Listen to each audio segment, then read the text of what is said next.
अस्सलाम वालेकुम friends, welcome back to top smarties. Drama serial Chaal. Sikandar जो बहुत नाइस, बहुत डिसेंट हस्बैंड है, तभी तो बीवी की हर गलती को नज़रअंदाज कर देता है, मोहब्बत से पेश आता है। आज भी फरूख जब घर में आकर ब्रेसलेट दे गया तो आज भी सिकंदर रुबाब की बातों पर ही यकीन करता है, उसकी कही हुई बात को ही सच मानता है। इसीलिए तो कहने लगा, चलो मम्मा से जाकर माफ़ी मांग लो, क्योंकि तुमने उनका दिल दुखाया है। तो रुबाब भी खुशी खुशी सिकंदर के साथ चली गई तो सास बेगम काफ़ी गुस्से में थी और कहने लगी, तुम जानते भी हो कि इसकी वजह से मैंने क्या कुछ नहीं किया, मुलाजमों पर कितना गुस्सा किया, मैं तो पुलिस को घर में बुलाने वाली थी, लेकिन इसने इसने तो सच नहीं बताया ना। अगर वो लड़का ना आता तो हमें तो सच मालूम ना पड़ता। अब सास बेगम काफ़ी गुस्से में थी, इसीलिए तो सिकंदर ने रुबाब को इशारा किया कि वो इस रूम से बाहर निकल जाए। रुबाब भी सिकंदर की बात मानते हुए बाहर निकल जाती है, लेकिन कमरे के बाहर खड़ी सब कुछ सुनने लगी। तभी सिकंदर अपनी माँ से कहने लगा, क्या हो गया अगर उसने चैरिटी कर दी? चैरिटी करना तो अच्छी बात है ना। बाबा आप बताएं, हम लोग ऑफिस में चैरिटी नहीं किया करते क्या? अगर उसने किसकी मदद कर दी तो इसमें क्या ही बुराई है? तो समी कहने लगा, नहीं बेटा, बुराई तो कोई नहीं, लेकिन उसका तरीका गलत है। चैरिटी करने से पहले देखा जाता है कि हम किसकी मदद कर रहे हैं और कैसे कर रहे हैं। ये भला तुमसे कहती और तुम इसको कोई चेक दे देते, कोई पैसे दे देते, ये उस तरह से मदद करती, ना कि अपनी ज्वेलरी देकर। सिकंदर इस बात को एडमिट करता है कि रुबाब का तरीका गलत था, लेकिन उसकी नीयत गलत नहीं थी।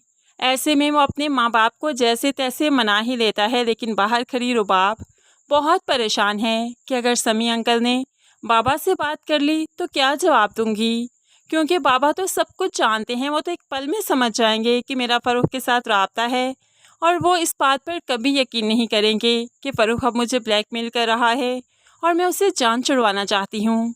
ऐसे में रुबाब काफ़ी परेशान है। परेशानी के आलम में जब वो ड्रेस चेंज करके बाहर लॉन में जाकर बैठती है ताज़ा हवा के लिए, तो सिकंदर भी यहाँ पर आ जाता है। रुबाब को अकेले परेशान बैठा देखा तो फ़ौरन से पहले उसके पास चला गया और कहने लगा, क्या हुआ, इतनी परेशान क्यों हो, रो क्यों रही हो? छोटी छोटी बातों पर रोया मत करो। उसकी आंसू साफ करता है, उसे मोहब्बत से समझाता है। देखो रुबाब, मियाँ बीवी का रिश्ता बहुत मजबूत होता है, इसमें हर बात शेयर की जा सकती है। मियाँ बीवी के रिश्ते में कोई पर्दा नहीं, तो मुझे बिला झिझक कुछ भी कहो, मैं कभी माइंड नहीं करूँगा, बल्कि तुम्हारा साथ दूंगा, तो मुझे कुछ कह कर तो देखा करो। अब तो रुबाब को अपनी किस्मत पर रश्क आने लगा कि सिकंदर जैसा हीरा उसके नसीब में, क्या कभी उसने कोई नेकी की होगी कि सिकंदर जैसा इंसान उसके नसीब में लिखा गया। अब रुबाब की आंखों में आंसू तो सिकंदर कभी नहीं देख सकता, इसलिए सुबह ऑफिस जाने से पहले उसे 10 लाख का चेक दे गया, ये लो, अपने दोस्त की मदद कर लो, उसे जाकर ये चेक दे आओ। रुबाब डरते डरते घर से निकलती है और फ़रूख को जाकर ये चेक उसके मुंह पर दे मारा और कहने लगी, ये लो पैसे, यही चाहिए थे ना, इसीलिए मेरे घर आते थे ना, अब दोबारा मुझसे राब्ता मत करना। लेकिन फ़रूख भी रुबाब को जाते जाते रोक लेता है और कहने लगा, अरे सुनो, सिर्फ इतनी सी रकम देकर मुझे टरहा रही हो? तुम जानती नहीं मैंने कितने पैसों की डिमांड की है, मुझे सारे पैसे चाहिए, वरना तुम जानती हो ना, कुछ भी कर सकता हूँ। कुछ भी का मतलब कुछ भी। अब तो रुबाब और परेशान हो गई, और क्या करोगे तुम?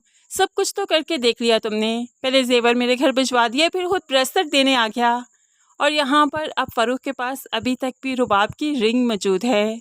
अभी वो उस रिंग का सहारा लेते हुए सिकंदर से मिलेगा। उसकी अगली चाल यही होगी कि वो रिंग के ज़रिए अब रुबाब को ब्लैकमेल करेगा कि वो किसी तरह वो रिंग सिकंदर तक और उसके घर वालों तक पहुंचाएगा। फिर रुबाब भला क्या कहेगी सबके सामने, क्योंकि अभी तो रिंग का राज खुला ही नहीं कि वो किसके पास है। लेकिन यहाँ पर रुबाब गलती पर है, जानबूझकर फ़रूख को खुद पर हावी होने का मौका दे रही है, जबकि अगर रुबाब सिकंदर को अपना माजी बताएगी तो वो इतना डिसेंट, इतना हम्बल इंसान है कि ज़रूर समझेगा, रुबाब का साथ ज़रूर देगा। ऐसे में फ़रूख के साथ मुकाबला भी करेगा कि वो रुबाब को कभी ब्लैकमेल ना कर सके। रुबाब को चाहिए कि अब सिकंदर को सब सच बता ही दे। फ्रेंड्स, इस बारे में आप क्या कहते हैं? क्या रुबाब को बता देना चाहिए या फिर हस्बैंड को बताना अपना माजी इतना आसान भी नहीं? इस बारे में आप कैसे सोचते हैं? ज़रूर कमेंट्स में बताइएगा। मज़ीद वीडियोस के लिए चैनल को सब्सक्राइब करके साथ बेल नोटिफिकेशन ज़रूर प्रेस कीजिए ताकि आने वाली हर वीडियो बहुत आसानी से देख सकें। दुआ में याद रखिएगा, अपना बहुत सारा ख्याल रखिएगा। नई वीडियो तक के लिए अल्लाह हाफिज़।